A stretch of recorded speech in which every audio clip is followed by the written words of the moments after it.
पिताजी इसमें कुछ भी नहीं है। क्या? तिजोरी के रुपए, गहने सब कहां गए? मुरली, मनोहर, किधर?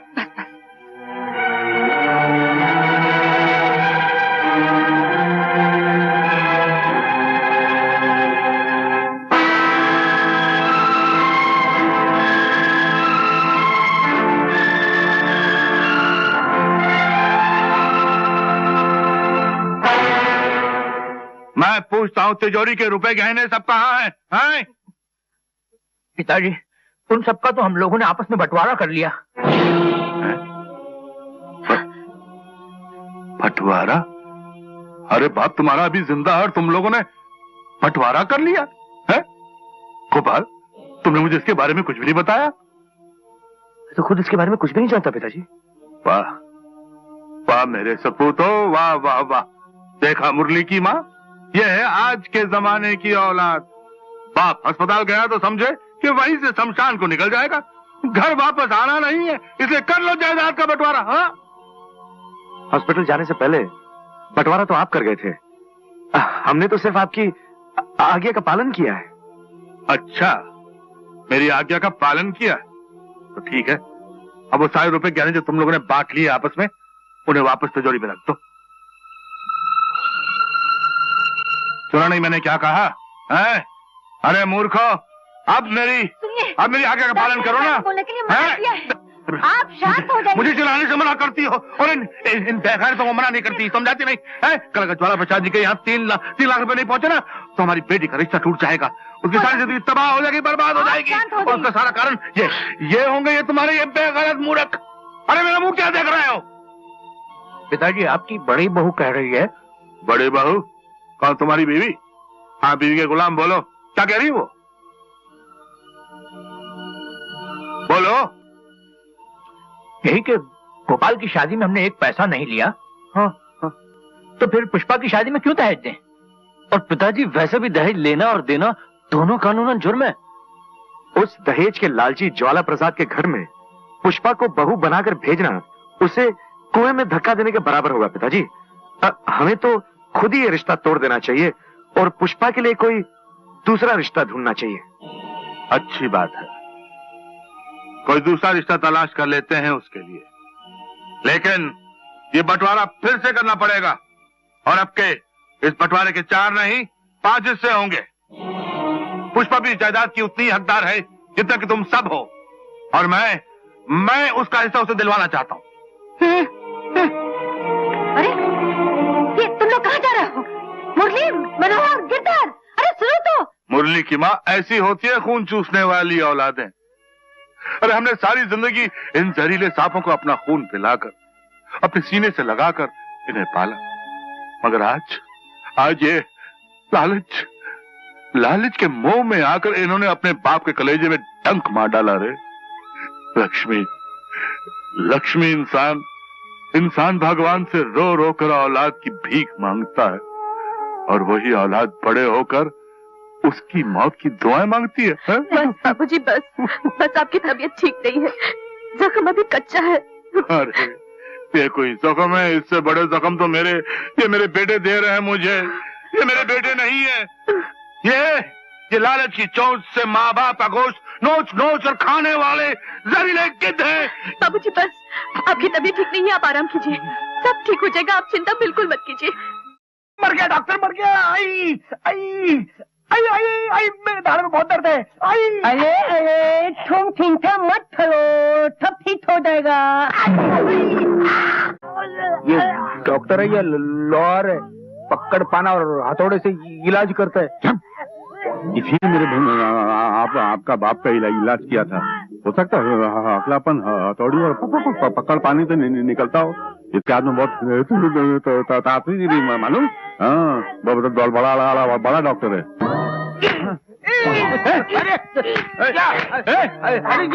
कीला ठोक रहा है, बहुत जोर का लगता है। अरे तू डॉक्टर है या कसाई? मुझे नहीं कराना इलाज, नहीं कराना इलाज।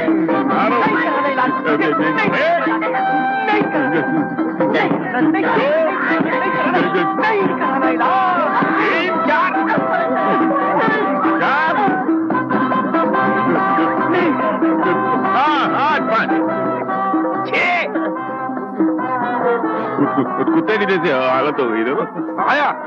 अरे दुनिया तो मेरी थोड़ी थदाली नहीं है, तो आता है खिला थलवाता है, पता दिए भीतर मार मार कर चला जाता है। अच्छा ले जाओ। हट, हमको ये इलाज नहीं करवाना है। अरे चिंता मत चलो, हाथों के 3 फटके मारूंगा सब ठीक हो जाएगा। हथौड़ी के फटके, हमारी जबान को क्या घोड़े की टांग समझ रखा है? तो फटके मार के नाल लगाएगा। अरे पहले मैं नल लगाता था। तू पहले ना लगाता था। अरे तूने ही मेरे आपको मार डाला, उसकी जबान पे हथौड़ी के फटके मारा, मेरे बाप सीधा ऊपर से चला गया, जवानी में मेरे को यतीम कर दिया और मेरी माँ को बुढ़ापे में विधवा कर दिया। मैं तेरे को नहीं छोड़ूंगा। गिरा दो, दूर कर देता हूँ। अगर साले की जबान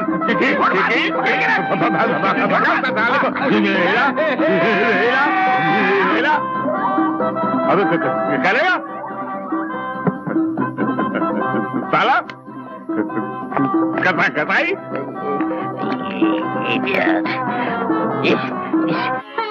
अरे गोपाल बेटे, शीतल कैसे आए? ये आपकी अमानत पूरे 3 लाख रुपए हैं जी। लेकिन इतनी जल्दी क्या थी? अभी तो बहुत दिन बाकी है। आज नहीं तो कल देना तो था ही, सोचा जब पैसे पास हैं तो दे ही दे। बस आपसे एक ही विनती है बाबूजी, इसके बारे में किसी से जिक्र मत कीजिएगा, ताकि बिरादरी में आपकी और हमारी दोनों की इज्जत बरकरार रहे। उसकी फिक्र मत करो बेटे, तुम्हारी इज्जत हमारी इज्जत है। चलता हूं।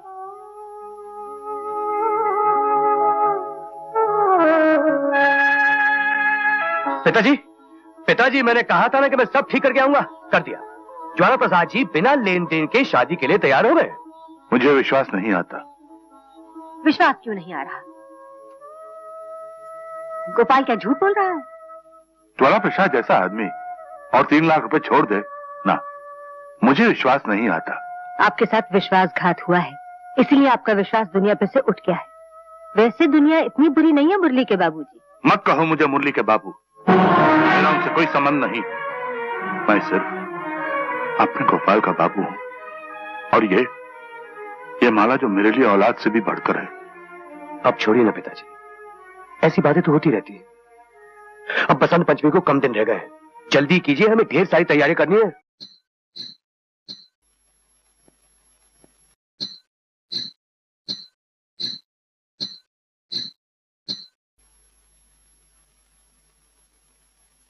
गोपाल, क्या बात है? बहुत परेशान दिख रहे हो। नहीं, ऐसी तो कोई बात नहीं है। बात है, तभी तो चेहरे पर परेशानी की झलक नजर आ रही है। देखो, तुम चाहे सारी दुनिया से अपने दर्द को छुपा सकते हो, लेकिन अपनी पत्नी से नहीं, क्योंकि पति और पत्नी के दिल एक होते हैं और वो अपने दिल से एक दूसरे के दर्द की आवाज सुन सकते हैं। तुम्हें मेरी कसम, बताओ ना क्या बात है, बताओ ना गोपाल, शायद मैं तुम्हारी कुछ मदद कर सकूं। बात दरअसल ये है माला, पुष्पा हमारी एक ही तो बहन है। कल उसकी शादी होगी, जहां तक पैसों का सवाल है वो तो मैंने इंतजाम कर लिया है, मगर ये जेवर गहने मैं ये सब लाऊं तो कहां से लाऊं? बस इतनी सी बात? अरे इसका इंतजाम मैं किए देती हूँ।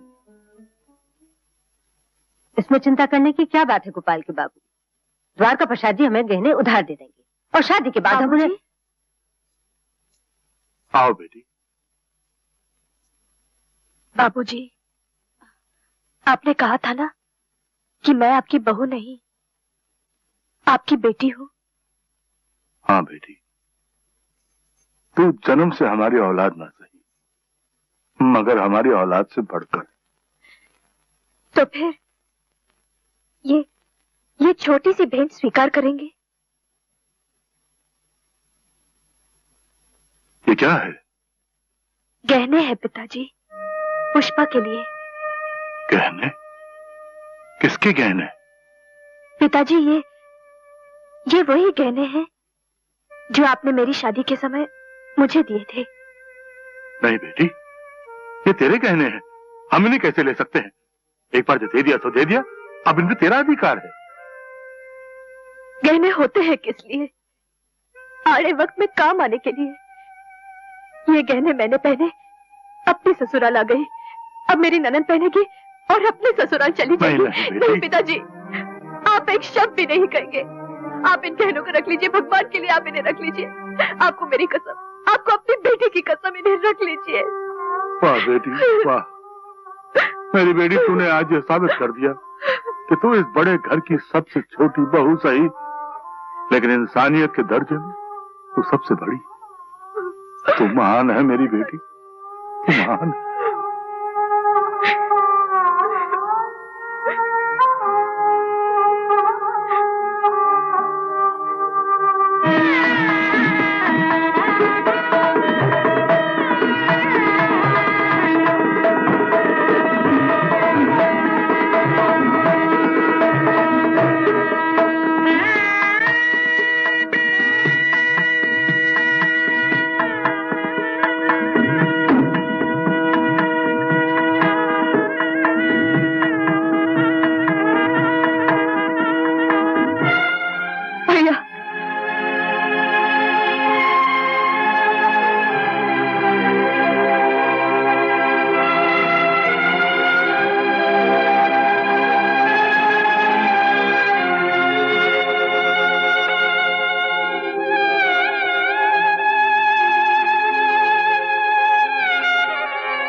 अरे ठहरो बेटे, ऐसे कैसे दस्तखत कर रहे हो? एक बार पढ़ तो लो कि इसमें क्या लिखा है। चाचा जी, आपने मुझ पर इतना भरोसा करके बिना किसी लिखा पढ़ी के इतने रुपए दे दिए, तो आपने इन कागजात पर क्या लिखा होगा मैं भरोसा नहीं करूंगा? मुझे यहाँ पर पूरा भरोसा है चाचा जी। फिर भी बेटे समझ लो कि इसमें क्या लिखा है। इस दस्तावेज के मुताबिक 3,15,000 रुपए जो मैंने तुम्हें दिए हैं, उसके बदले तुम्हारे पिताजी की वसीयत के मुताबिक उनकी जायदाद के 1/4 हिस्से के जो तुम हकदार थे, आज से मैं हूं। जी चाचा जी। बेटे, मैंने अपनी जिंदगी में तुम जैसा भाई नहीं देखा जिसने अपनी बहन के लिए इतना बड़ा त्याग किया हो। वाह वाह बेटे गोपाल, वाह।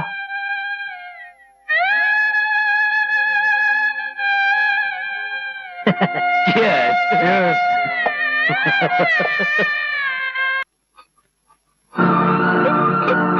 लक्ष्मी, हाय राम, सुनिए क्या हुआ? आके तो खोलिए। क्या बोली के बापू? गोपाल, गोपाल। नैनम छिन्दन्ति शस्त्राणि, नैनम दहति पावकः, न चैनम क्लेदयन्ति आपो, न शोषयति मारुतः। अच्छेद्यो अयम् अदाह्यो अयम्, अक्लेद्यो अशोष्य एव च। नित्य सर्वगतस्थाणुर्, अचलो अयम् सनातनः।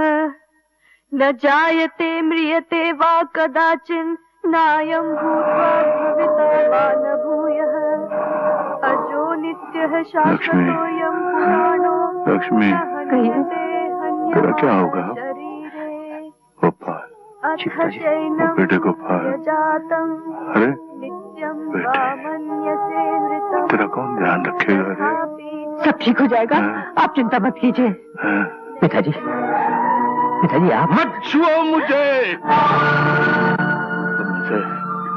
तुमसे कोई भी मेरे करीब ना आए। राक्षस, तुम लोग जहरीले सांप हो। तुम लोगों ने बचपन में माँ का दूध पिया, बड़े होकर बाप का खून चूस लिया। अरे राक्षस लोग, दुष्ट, अब तुम सबको मेरी मौत का इंतजार है ना? अब तुम लोग मेरी चिता की आग से अपनी खुशियों के दिए जलाना चाहते हो, है ना? शांत हो जाइए। लक्ष्मी, इन सबको मना कर दो इन सबको। मेरी अर्थी को इनमें से कोई भी कांधा नहीं देगा। कोई भी खाना नहीं देगा मेरी आरती को। मेरा एक ही बेटा है, मेरा एक ही बेटा है गोपाल। पिताजी, मेरी चिता को ये आग देगा। पिताजी, मेरा को पिताजी, नहीं पिताजी जी घर में बचा के रखना चाहते थे, एक एक पैसा संभाल के रखना चाहते थे, मगर ये दौलत का दुश्मन नहीं चाहता था, घर गिरवी रख दिया। अब बैठे कोने में मनुष्य की तरह। बस करो बहू, बस करो। और कितनी बातें सुनाओगी इस गरीब को? गरीब? पूरे घर को भिखारी बनाने वाले को अब गरीब कह रही है? तो और कोई रास्ता भी तो नहीं था बहू। रास्ता तो बनाने से बनता है माँ जी, किसी पेड़ पे नहीं उगता। अब आप ही देख लीजिए ना अपनी छोटी लाडली बहू को। अरे इसने तो इस चालाकी से रास्ता बना लिया कि इस पे चलकर छोटे घर से निकलकर बड़े घर की बहू बनकर बैठ गई। अरे हो गया माँ, सब ठीक हो गया। अरे क्या खाक ठीक हो गया? घर की सारी पूंजी दे के ये कागज के टुकड़े वापस ले आए हैं। हाँ ठीक ही तो कह रहा है, ये सारी पूंजी लुटा दी। अब तो जहर खरीद के खाने के लिए घर में चवन्नी तक नहीं बची। अबे ओ गोपाल, यहाँ हाथ पे हाथ धरे बैठा क्या कर रहा है? और सुन, इस घर में रहकर मुफ्त की बहुत रोटियां तोड़ ली, अब हाथ पर हिला और कुछ काम कर। क्या बात कर रहे हो मनोहर भैया? जिसे हराम की खाने की आदत हो वो वाला क्यों काम करने लगा? ये तो जोक है, जोक। सारी जिंदगी हमसे चिपका रहेगा, हम कमाते रहेंगे और ये हमारा खून चूसता रहेगा। अरे आप काहे को उसके साथ माथा खपा रहे हो? चलो ना, खाना ठंडा हो रहा है। चलो।